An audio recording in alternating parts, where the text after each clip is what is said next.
शरद पवारांची भेट घेऊन अजित पवार हे अमित शहांना दिल्लीत भेटले। डेंग्यू झाल्यानंतर दादा रिकव्हर होत आहेत, मात्र आजारी असतानाही अजित पवार अचानक दिल्लीला गेल्यानं दिवाळीमध्ये धमाका होणार का? बघूया एक रिपोर्ट। शरद पवारांची भेट घेऊन अजित पवार दिल्लीत। अजित पवार दिवाळीत काही धमाका करणार? शरद पवारांची भेट घेऊन अजित पवार दिल्लीत अमित शहांना भेटले। आजारी असतानाही दादा तडकाफडकीने अमित शहांना भेटण्यासाठी आले। त्यामुळे ऐन दिवाळीत दादा काही धमाका करणार का अशी चर्चा सुरू झाली। 5 महिन्यांआधीच अजित पवार भाजपसोबत आले, मात्र आता पुन्हा काही पडद्याआड घडतंय का यावरून राजकीय विश्लेषकही आपला तर्क लढवतायत। आगामी ह्या निवडणुका ज्या आहेत त्याच्यामध्ये कल कुणाच्या बाजूने येईल? आज भारतीय जनता पक्ष आणि इंडिया पवारसाहेबांना जी इंडियात किंमत आहे ती इकडे राहणार का नंतरच्या काळात, हे ठाम वधवून घेतील पवारसाहेब अजितदादांच्या थ्रू।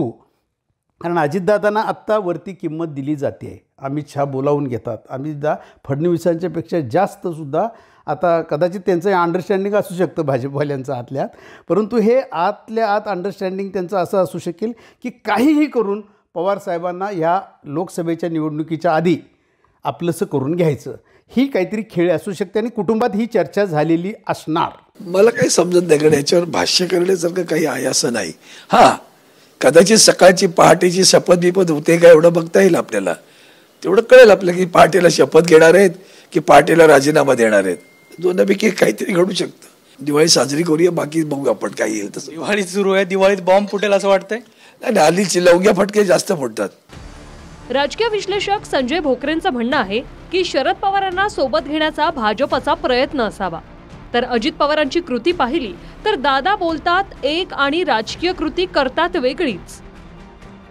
अजित पवार 2019 मध्येही निकालानंतर फडणवीसांसोबत आले आणि शपथविधी केला, मात्र 72 तासातच अजित पवार भाजपची साथ सोडून पुन्हा पवारांकडे आले।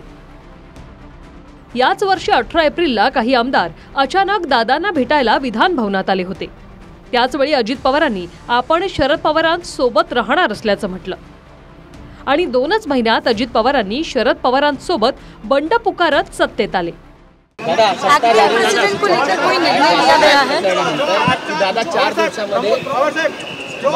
सब कुछ आता कितीदा सांगितलं तुम्हाला, मी राष्ट्रवादी सोडणार नाही, कितीदा 50 वेळा तेच सांगू काय?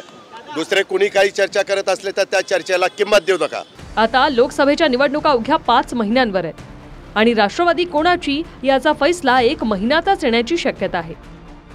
त्याआधी म्हणजे नुकत्याच झालेल्या ग्रामपंचायतीच्या निवडणुकीत राष्ट्रवादीची ताकद असलेल्या पश्चिम महाराष्ट्रात दादांनी काका पवारांना धक्का दिला। बारामती तालुक्यात एकूण 32 ग्रामपंचायतींचा निकाल लागला, ज्यात अजित पवार गटानं निर्विवाद 30 ग्रामपंचायतींवर झेंडा फडकवला, तर शरद पवार गटानं बारामतीच्या 32 ग्रामपंचायतींमध्ये पॅनलच उभं केलं नव्हतं।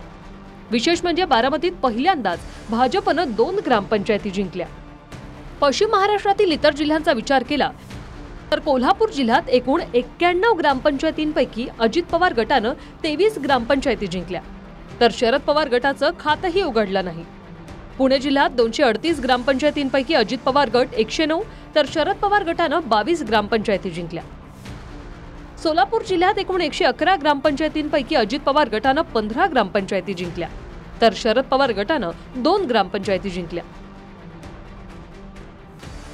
सातारा जिल्ह्यात एकूण 146 ग्रामपंचायतींचा निकाल लागला, त्यात अजित पवार गटानं 36 तर शरद पवार गटानं 24 ग्रामपंचायतींवर विजय मिळवला। सांगली जिल्ह्यात एकूण 97 ग्रामपंचायतींपैकी अजित पवार गटानं 2 तर शरद पवार गटानं 22 ग्रामपंचायती जिंकल्या।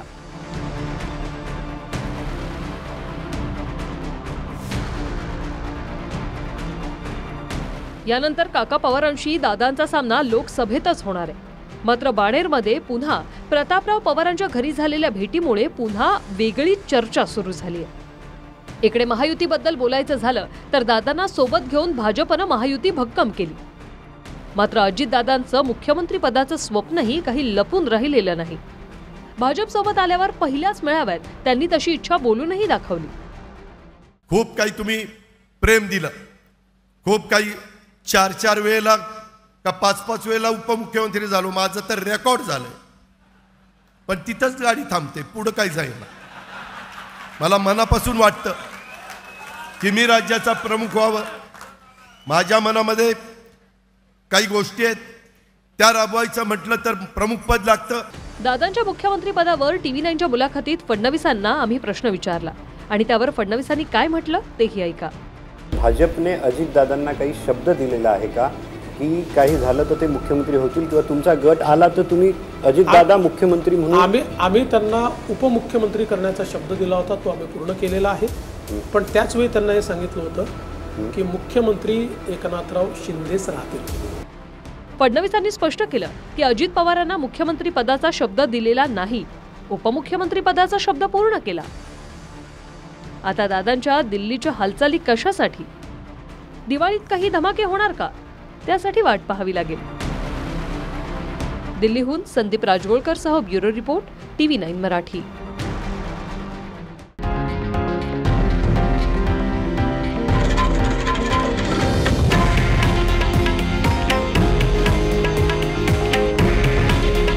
हे आहे देशातील नंबर 1 न्यूज नेटवर्क आणि आपण पाहत आहात TV 9 मराठी.